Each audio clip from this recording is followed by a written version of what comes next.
নতুন টপিক জীববৈচিত্র্য সংরক্ষণ এই নিয়ে আলোচনা করব। জীববৈচিত্র্য সংরক্ষণকে দুটি ভাগে ভাগ করা যায়, একটা হচ্ছে ইনসিটু সংরক্ষণ আর একটা হচ্ছে এক্স সিটু সংরক্ষণ। তার মধ্যে প্রথম হচ্ছে ইনসিটু সংরক্ষণ। জীব সম্প্রদায়কে প্রাকৃতিক পরিবেশে সংরক্ষণ করার পদ্ধতির নাম হলো ইনসিটু সংরক্ষণ। ফর এক্সাম্পল, জাতীয় উদ্যান, অভয়ারণ্য, বায়োস্ফিয়ার রিজার্ভ, সংরক্ষিত অরণ্য আর অন্যান্য। আর এই অন্যান্যকে দুভাগে ভাগ করা যায় অন্যান্য সংরক্ষণের মধ্যে। তার মধ্যে প্রথম হচ্ছে পবিত্র বনবিথি আর পবিত্র হ্রদ, এই হচ্ছে ইন সিটু সংরক্ষণ। এবার হচ্ছে এক্স সিটু সংরক্ষণ।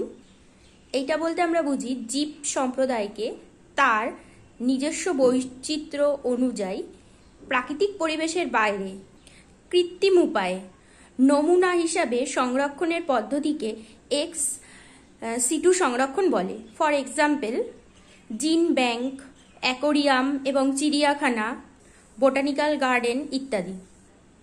এই ছিল জীববৈচিত্র্য সংরক্ষণ নিয়ে সংক্ষিপ্ত আলোচনা। ভিডিওটা যদি তোমাদের ভালো লেগে থাকে অবশ্যই লাইক, কমেন্ট অ্যান্ড সাবস্ক্রাইব করতে ভুলো না।